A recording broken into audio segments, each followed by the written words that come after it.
Bismillahirrahmanirrahim. Alhamdulillahirabbil alamin. Assalamualaikum warahmatullahi wabarakatuh. Sampurasun wargi dulur baraya sadayana tepang danguri sareng simkuring Mang Ian Kidemang Gunung Halu tia geningan anu manis anu kempot anu mempesona anu pangkasepna sa Jawa Barat cek maeta oge nya dina acara anu maneh nyaeta dongeng Sunda. Dongeng zaman kiwari ala kiwari anu nyarioskeun lalakon kahirupan mangsa bihari atanapi kabaheulaan. Kumaha dararamang palawargi sadayana atuh mugi aya dina ginanjar kawilujengan rahayu berkah salamet amin ya Allah ya rabbal alamin. Dina waktos ieu simkuring sijan neraskeun hanca nu katunda dina pedaran dongeng anu judulna Jumad Kasarad atanapi nyasab ka nagri silumannya bagian kaopat karya Kang Cepi Setiawan atanapi Ari Salse kitu we ngaranna teh Ari Salse kakarek nulisnya. Kumaha salajengna ilalakon Jumad teh nya anu kamarinya episode kamari teh kacilakaan tapi lelembutanana dianjangkeun ka alam jin. Ulah kemana-mana tetap manco di channel YouTube-na Kidemang Gunung Halu. Channel simkuring aya tilunya salah sawiosna anu fokus kana dongeng nyata channel YouTube Dongeng Sunda Mang Ian oge aya channel Kisah Tanah Sunda. Mangga disabgede heula nya supados tiasa kenging notifikasi kanggo satiap jejer carita nu salajengna oge nu sanesna.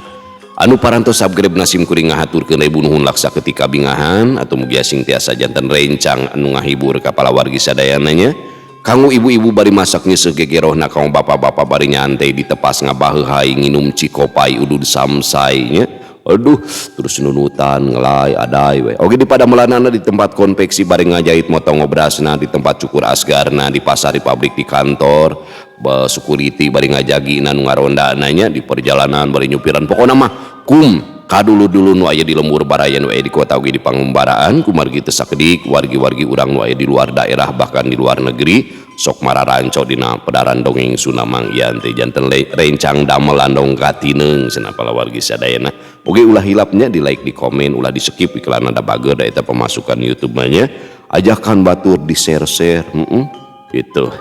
Langkung raos disambungkeun kana speaker aktif atawa bluetoothnya ngageleger palawargi sadayana komodikan atuh masjidkeun mah nya tasa umpamina nu ngaros kahibur ke pedaran dongeng simkuring terasa hoyong apresiasi tiasa kana nomor dana ieu nya sabaraha we saikhlasna tahu nomor rekening eta etang-etang parkir wewes 2000 nya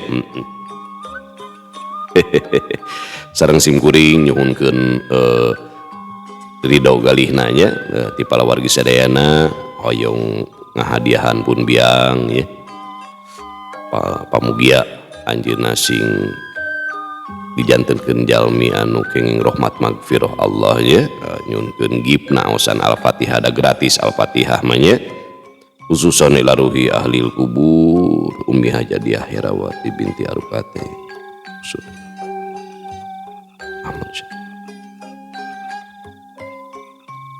Allahumma Bismillahirrahmanirrahim. Al-Fatihah. A'udzubillahi minasyaitonirrajim. Bismillahirrahmanirrahim. Alhamdulillahirabbil alamin. Arrahmanirrahim. Maliki yaumiddin. Iyyaka na'budu wa iyyaka nasta'in. Ihdinas siratal mustaqim. Siratal ladzina an'amta 'alaihim ghairil maghdubi alaihim waladdallin. Bighfir lana amin. Di mana urang resep ngadoakeun jalmi nu sanes saestuna eta doa teh bakal uwih ka urang sadayana komo upami ayeuna nya mun nongton 10.000 heug sasarengan ieu bakal janten medan energi anu luar biasa ageungna atuh sing kaberkahan kakecretannya ku wasilahna ieu aosan al-fatihah atau nu biasa mancona dina room dongeng simkuring channel dongeng simkuring sing dijantenkeun jalmi-jalmi anu bagja jalmi anu pinuh ku kaberkahan berkah rizki berkah ilmu berkah yuswananya kalayan salamet lahir batin dunia sinareng akhiratna amin ya Allah ya rabbal alamin. Supados teu nyangkolong tingkana waktu sayuah urang sami-sami ngalajengkeun ilalakon Jumad Kasarad bagian anu kaopat mangga kaparayun sadayana wilujeng ngadangkeun prung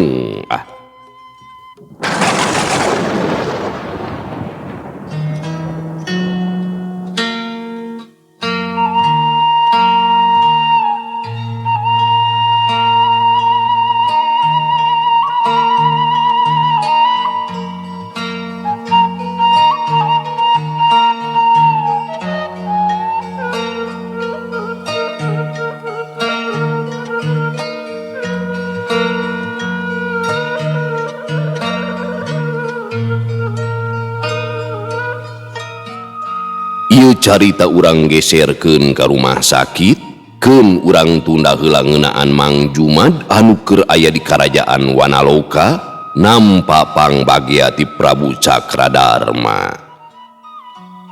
Kacaritakeun Coodah pamajikan Mang Jumad ti samemeh asup karohangan oge geus katempo rawah riwi.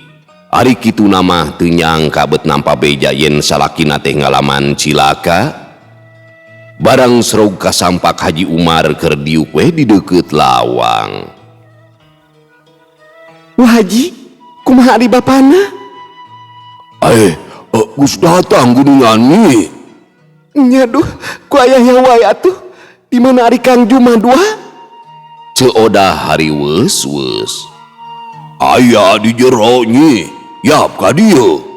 Haji Umar mukakeun lawang panto. Sup Coodah ka jero, barang ningali salakina ngabebengkang, Akang telanyang murukan keur ngajepat, gabrug hing ceurik bari naleukeman kana dada Mang Jumad. kunaon atuh ieu teh Kang? Pokna dina selaing ha? Geus nyi, wayahna tarimakeun. Sing sabar angguran mah. Ceuk Haji Umar ngupahan. Coodah nguniang red ka Haji Umar. Kumaha atuh wah? Geuning can sadar keneh wae. Nya tapi dah teu naon. Eta pan awakna oge beleger taya pisan tatu. Ari eta geuning dina sirahna nepikeun ka diperban kitu wah. Eta mah uruti dagor. Ngan ku sababraheut nya tadi teh dijahit tepikeun ka 3 jahitan. Pokona mah ulah loba pikiran. Dajang Jumad mah teu kuna naon. Anggur mah doakeun sing gancang sadar. Nuhun wah. Hatur nuhun pisan wirih parantos nulungan bapana. Coodah nyarita bari ngusap cimata. Ya kabeneran wae tama. Wa balik ti dayeuh basa ningali salaki hidup teh. Alhamdulillah Gusti, dikersakeun caroge penak sareng Wah Haji. Hampura Nyai, wayahna nya. Wa marek balik heula, bisi aya nanaon mah telepon we nya. Ceuk Haji Umar bari tuluy ngodok saku. Mangga wah, sakali dihatur nuhun pisan. Yeuh kersa sadiaan, bisi aya tebuseun ubar. Ceuk Haji Umar bari mikeun duit sababaraha lambar. Teu kedah ngarepotkeun atuh wah, kaleresan aya ieu teh. Ih, ieu mah panambah we ti uwa. Poporiheun loba mah henteu. Coodah kekepehan, tapi akhirna mah teu burung ditarima oge. Hatur nuhun, mugia kasayan Wah dibales ku Maha Kawasa. Coodah marah mai bunga. Amin. Wa balik heula nya. Omat ulah mikiran anu teu karuhan. Sing tenang. Keun waraga rumah sakit mah geus diberesan.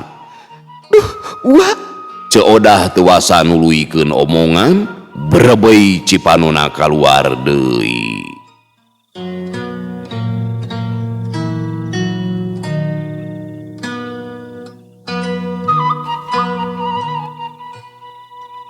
Gancangna carita, geus 3 poe Mang Jumad can sadar keneh bae. Tatanggana jeung sakur kawawuhan Mang Jumad teu sirikna juljol daratang ngalayad anu keur dirawat. Ari kitu namah Mang Jumad teh jelema bager berehan tara kaleke dina urusan tulung tinulung kanulian. Kabeh anu ngalongok taya saurang oge anu tengah las jeung mangkarunyakeun. Lian ti eta, daratangna teh pada rebo ku babawaan, kueh roti jeung bungbuahan, can deui amplop sungsong pada ngeupelan. Disagedengeun kasedi anu nyangkaruk dina hate Coodah, manehna oge teu keunat ngucap syukur dumeh loba anu haat kana nasib salakina, teuringrang ku urusan duit jeung kadaharan alatan loba nu ngiriman. Dina hiji kasempetan, sanggeus anuna rempo marulang, Coodah diuk gigireun kasur bari neuteub salakina anu nangkarak bengkang. Ditunjangeun Mang Jumad aya si Salim anu jadi adi beteungna, kabeneran datang dibaturan ku si Hamid anu jadi sobatna. Pok Salim nyarita, Saya nama Ece muli heula, keun Kang Jumad mah abdi anu ngantosan. Hamid milu mairan, Mohon bi, abdi oge kerasa maturan Salim di dieu. sajongjonan Codah ngahuleng, red kanu keur ngalempre, red deui ka adi beteungna, pasemun Codah kawas nu bingung. Tayoh nama Salim teh surti, pok nyarita deui, Teu kedah seueur emutan ce, keun si Akang mah Ece ge kedah istirahat. Santuna di rumah sakit mah teu dineh sapertos di bumi apanan. Moal naon kitu lamun ku Ece ditinggalkeun heula?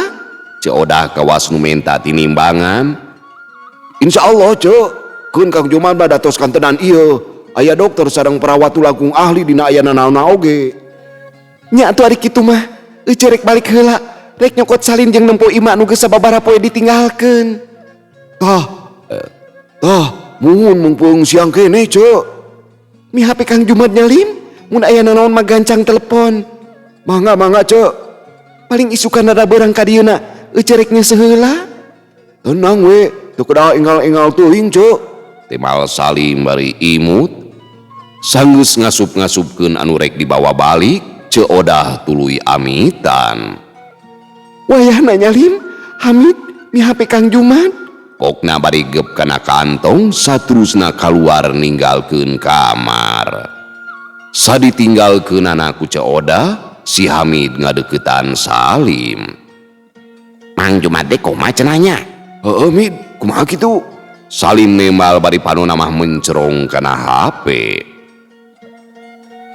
Iraha sadarna nya, geus 3 poe ngalempre kitu, watir uing mah euy.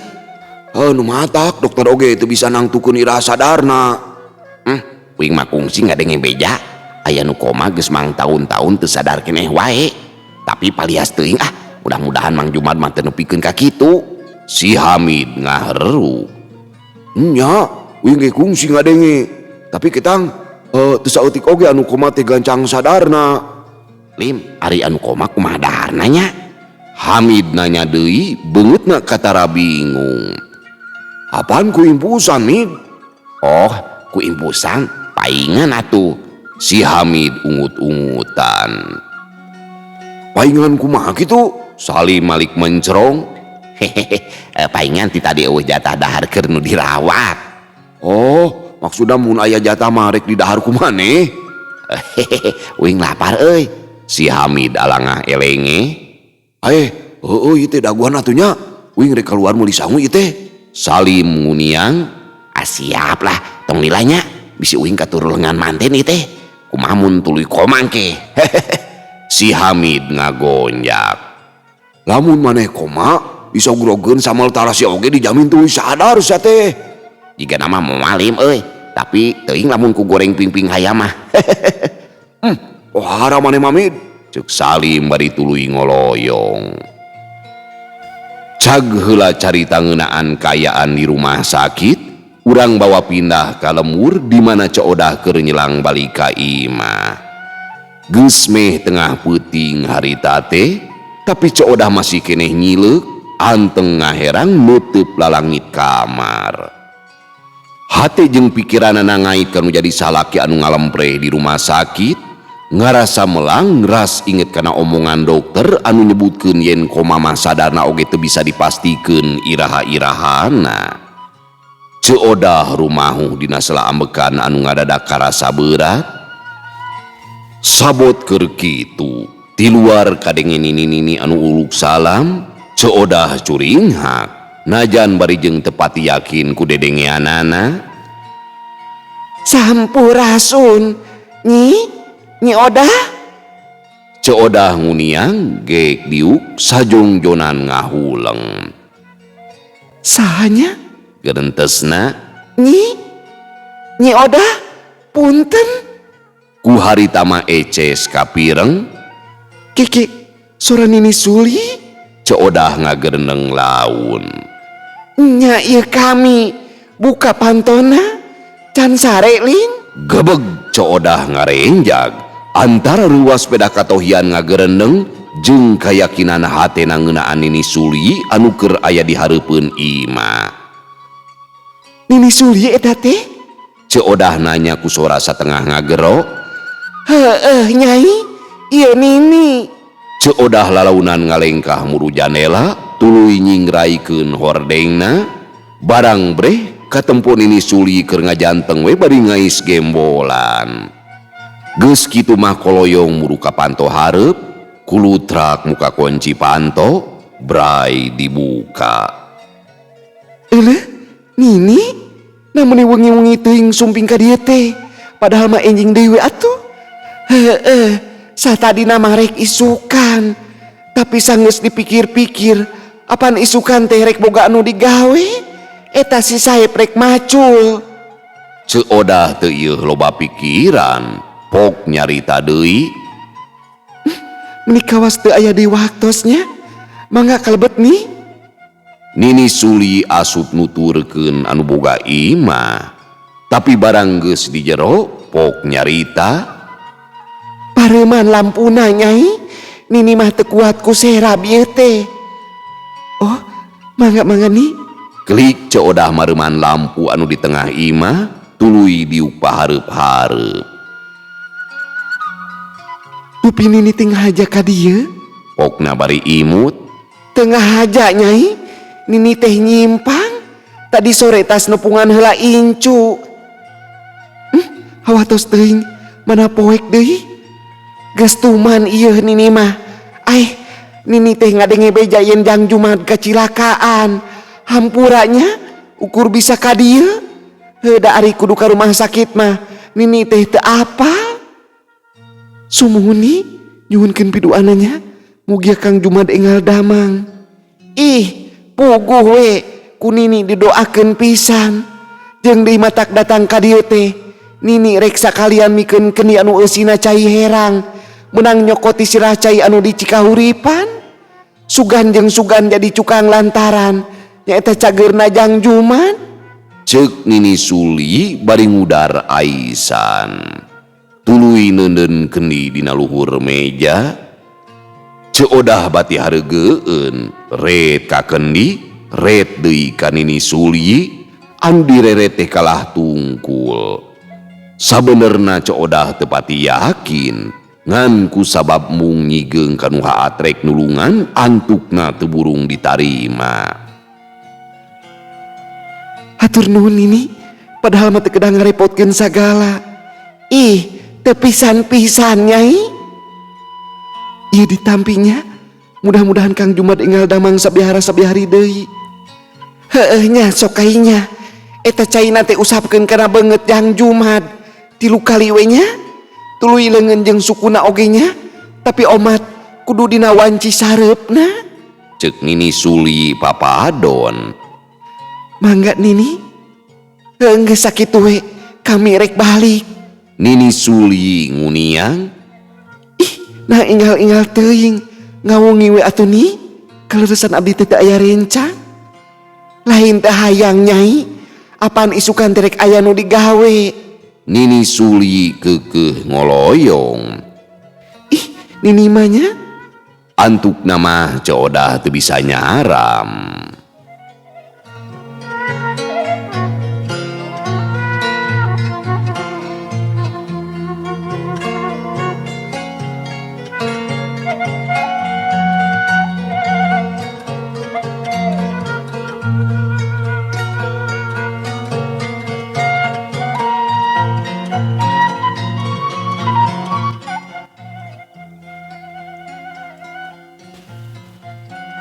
Isukna ceodah geus saged rek ka rumah sakit deui, jekrek panto hareup imahna dikunci, kakara oge malikeun awak manehna ngarenjag, alatan nempo Nini Suli ka sampak nangtung di buruan. Nini, Pokna bari ngusap dadana. tong bari ngalamun matakna oge atuh Nyai. Cek Nini Suli bari imut. Nuhun. Hayu atuh kalebet. Temal ceodah bari rek muka deui panto. Teu kudu Nyai, barina oge kami mah ukur nyimpang sameme nepungan Haji Umar. Lain, Bener Jang Jumat di kecelakaan? Bejana di rumah sakit deh?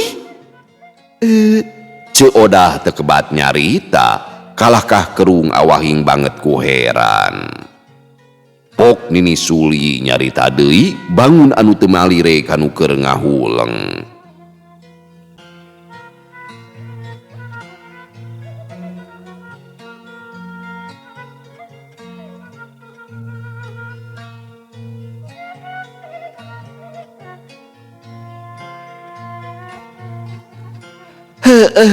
Abong milik wayahna we sing Aduh aing.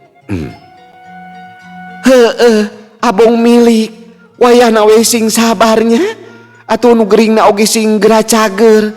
Hampuranya kami mah ukur bisa ngadoakeun lain teh hayang barang bere, tapi kami janji mun Jang Jumat geus balik di rumah sakit kami rek mere hayam jago peunciteun. Ari aya ari hayam-hayam wae mah rek 2 rek 3 oge pek bae. Nu penting salaki hidup cager heula. Geus nya ongko hidup teh pandek ini Lin. Atuh kami ge sarua deui rek nepungan Jang Haji. Aya niat meuli sawah nini anu di Lebak cenah. Punten ni. Ceu Odah motong omongan ku siwel ngaluarkeun kendi tina kantong anu disangke. Nah, Dupi nini uninga kena kendi ieu kagungan nini sanes. Nini Suli mencerong nepikeun ka ti kerung-kerung. Teu lila nyarita, Teu rumah sami boga kami mah. tembalna bari gogodeg.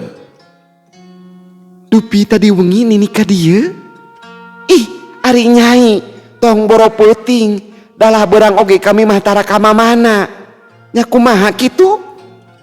Ante Walon Ceu Odah beungeutna katarapias. nya kitu we nya. Kami rek nepungan heula Jang Haji ieu teh. Nini Suli ngoloyong sukuna teu disenal-senal acan. Leumpangna laun kundang iteuk ninggalkeun Ceu Odah anu hargeueun.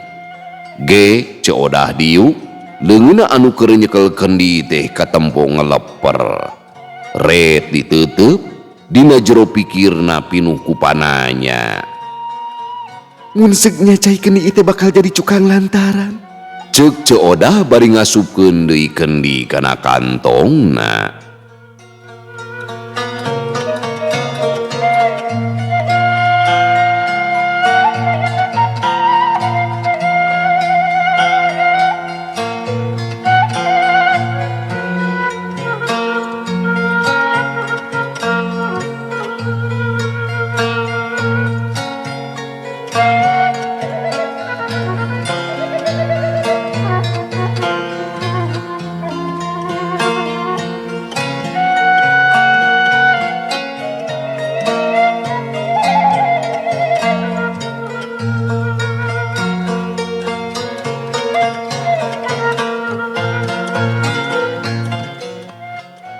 Kacaritakeun di Karajaan Jin Wanaloka, Mang Jumat keur diajak ngalanglang patamanan ku Raden Wijaya.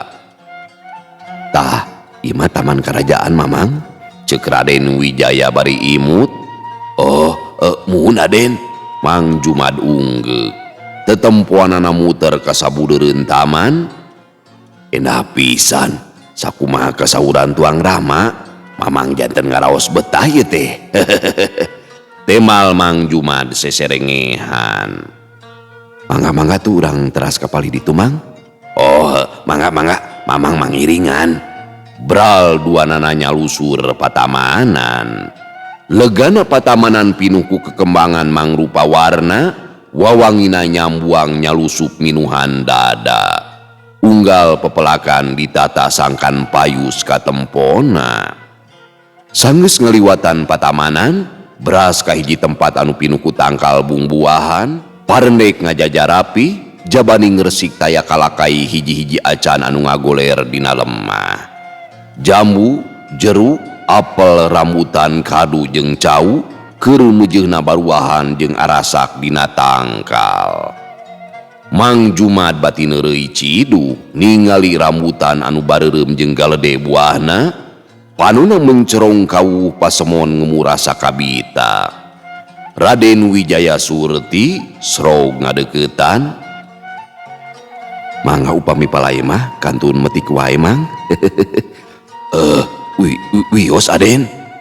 Ih, bujeng-bujeng rambutan dalah sadaya nabung buah nu aya di dia oge. Mangga upami palai mah. Hatur nuhun aden. Mamang nyobiannya. Mang Jumad atoheun pisan. Serog ngadeukeutan tangkal rambutan, gap kana dahana, ulak ilik sajongjonan, pipilih samemeh metik, tapi buahna kabeh sarua, nya gedena nya asakna. Tungtung namah metik sasiki bari jeung teu ditempo-tempo acan, sanggeus dipesek, blem diuapkeun, Mang Jumad cacamuilan murak buah rambutan anu kareueut nepikeun ka peureum beunta. Raos pisan den, wios metik deui. Ih, mangga ungseepkeun heula anu aya nya. Temal Raden Wijaya bari mesem. Mang Jumad ngahuleng ngadenge jawaban sang putra mahkota teh, ceuk pangrasana ukur metik sasiki, tapi naha beti tahmiakeun heula nu aya. Barang nempo cangkang rambutan nu aya dina leungeunna, gebeg Mang Jumad reuwas. Make kacida tuh. Barang nempo cangkang rambutan nu aya dina leungeunna, gebeg Mang Jumad reuwas kacida. Teu ngeunaheun. Barang nempo cangkang rambutan nu aya dina leungeunna, gebeg Mang Jumad reuwas kacida, tina cangkang nate ujug-ujug kaluar deui eusina kalayan weuteuh tur karimurak. Pok Raden Wijaya nyarita. Teu kedah emang mangga lajeng dituang. Nanging peryogi ka uningan di dieu mamang, salami cangkangna aya dina cepengan, mangka baris teras-terasan ngeluarkeun eusina mang. Kitu rupina teh nya. Upami tos ngaraos cekap, eta cangkang rambutan teh kantun piceun wae ka hanapeun tangkalna. Sareng deui saena mah cobian oge anu sanesna geura. Mangga aden. Kaleresan mamang teh hoyong nyobian, itu tuh cau ambon. Ih, mangga tuh mang, mangga teh teuing, sok kantun canak eta. Tong asa-asa pokok namanya. Mang Jumad ngadeukeutan tangkal cau. Ngan kitu teh kajadian anu kalaman teh sarua pisan. Satungtung cangkangna diceklan mah, eusina kaluar deui kalayan beleger. Sanggeus lila aya di patamanan, kumaha mamang bade dilajeng atanapi bade teras leleson. Raden Wijaya nanya bari neuteup. Rupina mah cekap aden, pami di widian mah mamang teh hoyong monok sanos saliliran oge. Teu kedah nyarios pami di widian atuh mamang, margi sagala kapalai salira moal aya nu mondah, bujeng-bujeng abdi dalah Kanjeng Rama Prabu oge tangtos sami. Padahal mah jasa naon atuh ari mamang meni dugikeun ka di agung-agung kieu, eta cenah wireh nulungan aden, dararaosan mah teu sapira atuh aden. Tos teu kedah janten emutan anu dianggap sapele, kadang kawis mah janten cukang lantaran nganteurna kana perkawis anu ageng. Salah sahiji contona pan kabuktosan pisan ku salira. Sareng deui mamang tiasa nganggap teu pira teh wireh paratos nulungan, nanging kanggo abdi mah anu ngaraoskeunana estuning mata kataji sareng janten kahutangan budi. Duh aden mah Mang Jumad keom. Mangga tuh sauna pala istirahat. Raden Wijaya namprakeun leungeun ka tuhuna tandaning mere pangajen geusan nuluykeun lampah. Bral duanana arindit, tapi kakara oge sababaraha lengkah ninggalkeun patamanan. Anas seor teh angin ngadadak nebak lilimbungan. Reg Raden Wijaya jeung Mang Jumad ngarandeg. Mang Jumad rungah ringe, sedengkeun Raden Wijaya haget maju ka hareupeun Mang Jumad kawas anu mere panyalindungan. Awakna ngabedega ngahalangan, manehna yakin baris aya kajadian anu rek tumiba. Angin beuki tarik nebak patamanan, dangdaunan rabeng tepuguh arah, meh sakabeh tatangkalan ting pelenoi kawas nu rek karabut saakar-akarna.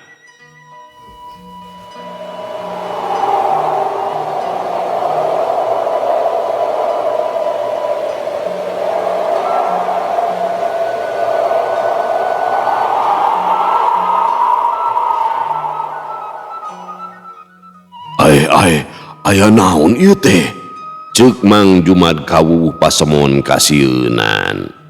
Raden Wijaya keukeuh ngajanteng bari ngawaskeun haseup hideung anu turun ti awang-awang, saterusna suat seot teu karuhan, akhirna nyirorot muru ka patamanan. Bul haseup hideung gumulung di hareupeun Raden Wijaya jeung Mang Jumad. Mundur Mang, sok sing rada tebih. Mang Jumad pindah teu sirikna meh ngorondang ngajauhan, leungeunna kumarembing kana pager taman. Reg angin teh dadak sakala leler, bareng jeung leungitna haseup hideung anu gumulung, les, jeleg, hiji jirim lalaki anu calugjug jangkung ngabedega bari panonna gular giler. Barakatak seuri, sorana handaruan. Kaulah yakin, si anu ngaranna Wijaya. Pokna bari tutunjuk, bener kaulah Wijaya. Saha anjeun? Jeung aya maksud naon datang ka dieu? Ngaran kaulah Kumbalana. Ngahaja datang ka dieu rek males pati. Teu gugur teu angin, ujug-ujug rek ngalapati. Kaulah moal datang ka dieu lamun Andika teu ngajadikeun Rama Prabu Denawakrama perlaya. Oh, jadi anjeun teh anakna Denawakrama? Bener, salaku anakna. Geus sakuduna males pati ka Andika. Tapi moal aya haseup mun eueuseun. Kitu deui Denawakrama. Manehna sorangan nu nyieun pucuk ti girang. Ngeunaan Kanjeng Rama, rek salah atawa bener, kaulah teu paduli. Nu penting Andika kaala nyawa ku leungeun kaulah. Mang Jumad mucicid, komo basa ningali Kumbalana nyarita bari jeung burial buncelik. Di sabudeureun patamanan, prajurit karaton geus daratang, laju ningker Kumbalana bari ngalagar tumbak anu seseukeutna ting gurilap. Serang! Senopati Sanggaraga mere parentah, sajumlah prajurit teu baha, laju ngahurup Kumbalana. Srog Mahapatih Raksawiguna ngadeuketan Raden Wijaya. Tenang Raden, ulah kapangeruhan ku sikep sareng haok polototna. Raksawiguna ngingetan sangkan Raden Wijaya teu kahudang amarah. Hatur nuhun pisan paman. Wios paman wae anu mayunan. Ih teu kedah paman, keun abdi anu bade nyangkalakna. Temal Raden Wijaya teteupna museur ka palebah Kumbalana nu keur diraponan. Seak! Mang pirang tumbak ditojoskeun kana awak Kumbalana, tapi taya hiji oge anu bisa nembus kana kulitna, samalah lain hiji dua tumbak nepikeun ka parotong sagala. Serangan ngombak banyu sanggeus beuki loba prajurit anu nungtut daratangan. Kumbalana anu jangkung badag teh beuki kahudang amarahna. Sakabeh prajurit anu deukeut ka dirina ditalapungan nepikeun ka ngaracleng. Nempok kaayaan kitu, srog Raden Wijaya maju makalangan, teutupna seukeut lir silalatuan. Dina leungeun katuhna kampak Candragiwang geus dicekel kalayan pageuh pisan. Wadia balad sakabeh, mundur! Pokna nibankeun parentah. Sakum prajurit ngadadak nyingrai, lalaunan mundur tapi tumbakna mah keukeuh nyalagrang. Urang tangtukeun ayeuna keneh, saha di antara urang nu baris ngababatang? Raden Wijaya tatag dina nyaritana. Kaulah teu sieun bae, guda ketrukun sagala pangabisa Andika. Temal Kumbalana bari ngabedega. Kejrig, Kumbalana nenjragkeun sukuna kenca katuhuna, atuh ngadadak eur lir kalinduan. Sanggeus kitu, ceglag ngalengkah ngadeuketan Raden Wijaya. Aheng tea, unggal suku katuhuna napak, awak Kumbalana katempo robah beuki ngajangkungan, Raden Wijaya nepikeun ka tanggah demi nempo beungeut anu jadi musuhna. Barang geus rek deukeut, Kumbalana ngadadak ngangkat sukuna, maksudna mah rek ngidek awak Raden Wijaya. Seret diangkat, laju ditincakeun ka palebah cicingna Raden Wijaya. Sajongjonan awak Raden Wijaya teh teu sirikna kaiuhan ku dampal suku anu sakitu gedena. Barang geus rek nepi kana sasaran, sajorelat Raden Wijaya ngajeleng ka beulah katuhu anu antukna merenahkeun dirina aya di antara dua dampal suku Kumbalana. Kampak Candagiwang anu geus ngabar ti tadi mula teh sakolepati pake ngahambat memuncangan Kumbalana nu palebah kenca. Seak buntrang neungel pisan, tapi hanjakal bangun taya pangaruh sanajan dihembat satakerna. Kumbalana kalah suri lelenggakan. Tong nyaruakeun kaula jeung Rama Prabu Denawakrama. Sajongjonan Raden Wijaya ngarenjak dumeh geus salah sangkaan, tapi kituna teh teu lila. Gajleng luncat ka palebah suku katuhu musuhna. Kampak Candagiwang dihembatkeun deui ngarahkeun mumuncangan anu katuhu, tapi kajadianana sarua teu ieuh matak ukur sora kampak anu ngablentrang deui kawas anu ngahanca beusi. Kumbalana beuki lelenggakan, ngarasa kagugu dumeh Raden Wijaya katempo ngarasa heran. Pek, teangan bagian awak kaula nu mana nu pangranguna, ngarah teurak eta kampak teh. Raden Wijaya kawas nu dilece, rai beungeutna beureum awahing amarah beuki ngalimpudan. Besak ngajleng luhur pisan. Kampak Candagiwang ngahiuk bangbaraan kawas nurek narok sirah Kumbalana. Nempo serangan saperti kitu, seret Kumbalana mundur dua lengkah, leungeun katuhna rikat newak Raden Wijaya. Gep dicekel, laju teu anta parah dibebeutkeun kana lemah. Modar sia! Blewer satakerna. Orokaya Raden Wijaya teh eleh rikat. Barang rek nibalemah manehna ngajudalit sababaraha kali, celek dihareupeun pisan Mang Jumad. Sabrut Mahapati Jagatnala ngadadak narajang kawas nu ngahaja ngilangan Raden Wijaya pikeun narik ambekan. Kumbalana kawas nu keur dioconan, unggal rek newak. Jagatnala sakolepat ngagiwar bari ngasupkeun panarajang ku cara ngajejek jeung nonyok kana bagian awak anu dianggap jadi kalemahan. Jekok kena iga burung, celeng Jagatnala ngajaul, seak jebet najong palangkakan, kitu deui cecekolan tuur bitis jeung bincurang, tapi keukeuh taya nu mempan. Abong siluman monyet, Jagatnala haben acleng-aclengan, sakapeung nerekel kana tatangkalan saterusna luncat geusan ngahanca bagian beungeut jeung dada Kumbalana. Sabot keur kitu.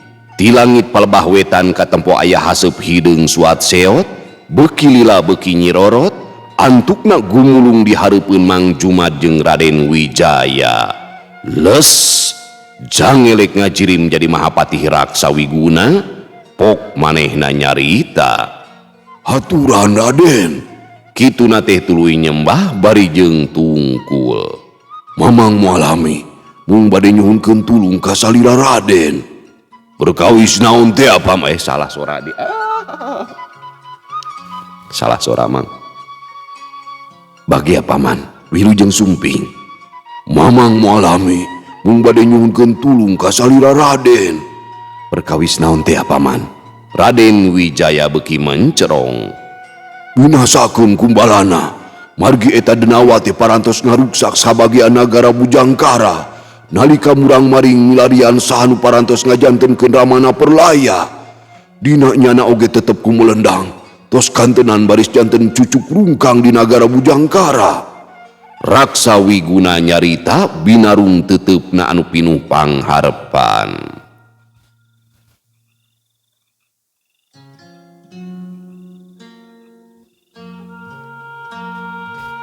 Nanging hapunten anu kasuhun paman, dugikeun kadanget ieu abdi masih ngemutan kumaha carana supados Kumbalana Perlaya. Numawi mamang dongkap ka dieu teh bade masihan uninga. Kumbalana bakal perlaya pami lak-lakanana diserang. Lak-lakanana? Raden Wijaya ngagerendeng. Sumuhun Raden, mangga eta mah nyanggakeun mamang neda undur ti payunun salira.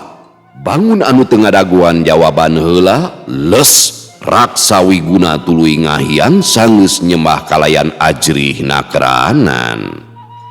Sajongjonan Raden Wijaya ngahuleng mikiran cara pikeun ngungkulan musuhna teu kanyahoan. Leungeun kumbalana sakolepat ngaraga mangrek newak Raden Wijaya nu keur ngahuleng.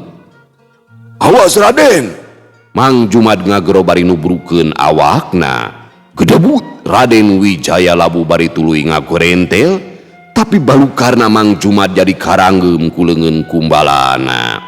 Raketek dicekel, sajongjonan kumbalana bet ngadadak heran sabab Mang Jumad anu dicekelna teh karasa beda pisan. Nempok kayaan kitu, Raden Wijaya sajorelat ngarebut gondewa tina cekelan Senopati, seret panah dibetot, laju diarahkeun ka palebah sungut sang denawa bari ngagerentes. Calangap sia, hayo geura calangap. Kumbalana ngadadak bedo paniatan satadina mah Mang Jumad teh rek tuluy dibebeutkeun. Sajongjonan kalah ngahuleng, panuna nutup antep.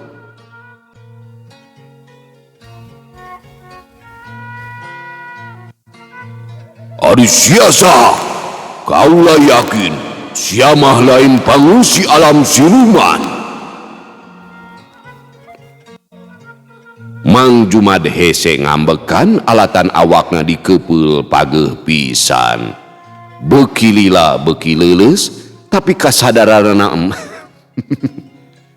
beuki lila beuki leuleus, tapi kasadaranna mah masih keneh aya, samalah boga sangkaan yen sakedeung deui bakal ilang nyawa sanggeus dikepeul nepikeun karmuk satulang sandi.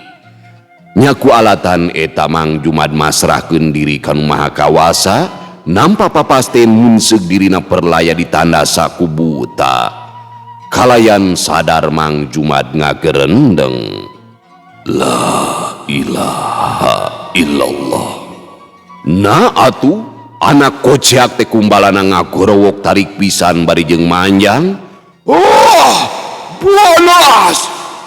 Leungeunna dipake nutupan ceuli, seot Mang Jumad murag bari jeung nutug, jorelat jagatna langablesat newak awak Mang Jumad. Bareng ningali kumbalana anu ngagoak, Raden Wijaya asa meunang kasempetan. Blesur ngalupaskeun anak panah ngarah kana lak-lakan buta kumbalana. Blesur cereb nenggel pisan, reg kumbalana ngadadak ngajanteng kawas nu matung.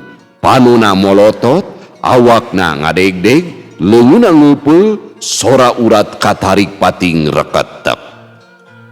Tekung silila ti harita, kalayang gubrag ni balemah, kerejet kerejet les ilang nyawa. Kumbalana perlaya, buta geus binasa tah. Modar oi.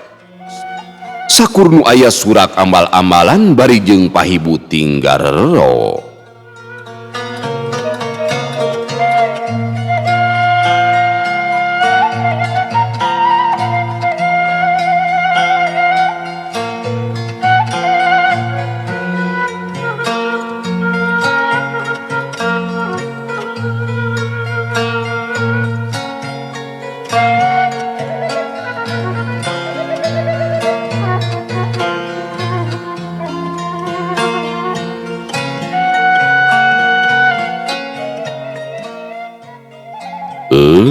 Pamiarsa sadayana waktosna parantos tenyekapan deui nya teu karaos ieu kanggo lalakon Jumad Gasarad bagian anu katilu.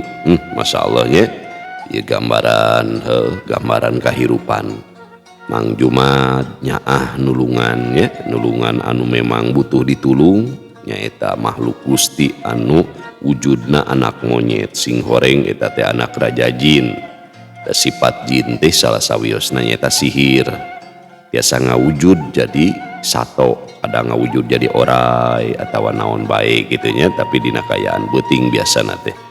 Tah Mang Jumad dina sifat ulas asihna ngarasa karunya ningali monyet anu sukuna potong di tulungan, tah buahna naon teh kanyaah Mang Jumad. Tah akhirna Mang Jumad diajenan ku bangsa jin ya, ku rajana langsung. Nu kaduana nalika Mang Jumad aya dina kayaan nol, pasrah teh nya antara hirup jeung maut, mirip gitunya kalau resanana sasih Muharram, mirip sareng kisahna Nabi Musa anu diudag-udag ku Raja Firaun sareng pasukanana gok di hareupeun lautan. Tadi dinya Nabi Musa ngaraos nol teu daya teu upaya teh aja gitu. Pasrah sumrah kanu Maha Kawasa yen teu aya dinu tiasa nulungan kecuali Allah. Anjeunna akhirna ngucap hasbunallah wa ni'mal wakil, cekap Allah sebagai penolong, Allah nu pangsae-saena nulungan. Di mana manusia geus ngarasa nol, ngarasa teu daya upaya nya, ras nyandarkeun harapan ka Allah, nah didinya biasana keajaiban teh bakal turun gitu. Salah sawiosna nyaeta turun ilham wahyu kanggo ngagebugkeun tongkatna kana lautan, brai muka ban gitu. Nah Nabi Musa apal eta tongkatna bisa meulah lautan henteu nya. Coba lamun Mang Irwan nya nu boga tongkatna meureun ulin ka Pangandaran teh ngagebugkeun we nya kana lautan beulah, ulin ka tengah mulungan kerangnya urang teh. Pan henteu nya. Jadi anu sakti mah Gusti Allah anu ngeuresakeun eta tongkat boga kakuatan gitu.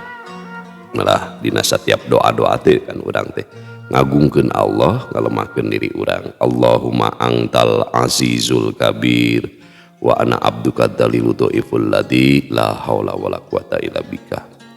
Nun Gusti pangeran abdi ya Allah salira nu maha agung nu maha gagah, sementawis abdi hamba salira anu lemah anu bodoh anu teu aya daya upaya sareng kakiatan kecuali atas pertolongan salira. Tak biasana dina setiap doa munajat kitu, agungkeun Allah saagung-agungna, lemahkeun urang salemah-lemahna, yakinkeun yen teu aya nu tiasa nulungan urang kecuali Allah. Tah eta pamuka setiap doa di mana kurang dibuka doa eta, teras bade ngadoa naon wae ge luar biasa gitu. Kakuatan energi doana teh kitu nya. Salah sawios lamun urang bade nganggo ismul a'dzam teh ya. Allah Al-Aziz, Allahumma antal azizul kabir, asma Allah ya, ismul a'dzam. Nah, di mana urang ngadoa nganggo ismul a'dzam biasana teh dahsyat lah gitu efekna teh. Tapi itu teh tadi langkung dahsyat nalika urang dina kayaan nol teu daya upaya, sedengkeun urang nalika kahijab ku ilmu, kahijab ku harta, ngarasa geulis, ngarasa kasep, ngerasa beunghar, ngerasa pinter, justru eta jadi panghalangna teh. Matak Allah ngahaja narik hiji hambana supaya caket sareng anjeunna teh ku cara masihan ujian hirup anu bertubi-tubi, kabingung, kasusah, kanyerian hate, supaya naon, supaya remuk, redam hatena teh, sehingga teu aya deui anu tiasa nulungan kecuali Allah. Matak kanggo pandangan ahli hakikat mah ahli hikmahnya memandang setiap bala ujian bencana kapeurih kanyeri teh sebagai hadiah, sebab dina rasa keputusasaan ti makhluk bakal kabuka harapan atanapi roja ka Allah anu dahsyat murni gitu 100%. Tadi mana jelema geus jemu geus putus asa ti makhluk tapi harapanana murni 100% ka Allah, didinya bakal terjadi keajaiban deh ya. Allah anu bakal masihan pertolongan deh ya. La fa'ila ilallah gitu, la maujuda ilallah. Jadi ke moal aya gerak muncul bahasa kolot baheula nya datangna rahmat pitulung Allah teh ku cara numpakan dunia nyarande kana agama. Aya syariat menjadi asbab datangna pertolongan, tapi urang nyandarkeun sapinuhna kana agama ka Allah gitu nya. Lewat naon, lewat bentuk perjuangan urang anu henteu mengpar tina aturan Allah, aya dina kayaan taat ka Allah begitunya. Ieu hikmah-hikmah dongeng kahirupan di mana urang nu ngariung dina ieu rum dongeng teh nya tangtosna seueur masalah, seueur ujian, seueur tujuan hirupannya, seueur cita-cita, tapi kedah emu tieun lalakon kahirupan di dunia mah moal bakal aya batas akhir kuota umur ya, anu mahal mah waktu 24 jam anu dipasihan ku Gusti nya, anu dipasihkeun ku Gusti ka urang teh moal balik deui nepikeun ka poe kiamat. Harta banda naon artina kulawarga, naon artina lamun geus teu dibere kuota umur mau ditinggalkeun kabeh. Matak teu aya di kanikmatan anu hakiki kecuali rasa syukur urang dipasihan waktu 24 jam ku Gusti ulah disia-siakeun nya. Nikmati syukuri urang alhamdulillah dipasihan kesempatan hirup. 100 tahun ka tukang urang teu aya, 100 tahun bakal datang urang oge teu aya, tapi kanyaah Gusti urang diberi kesempatan jadi manusia makhluk nu pangmulia-muliana. Teu dipasihan kesempatan jadi bangkong bancetnya, jadi sireum, jadi naon, jadi jelema. Matak can bisa kasukuran nepikeun ka ina oge. Syukur diciptakeun sebagai manusia nya. Matak ulah galau teh mah yuk urang bahagia, bersyukur urang bisa diberi hirup sebagai manusia.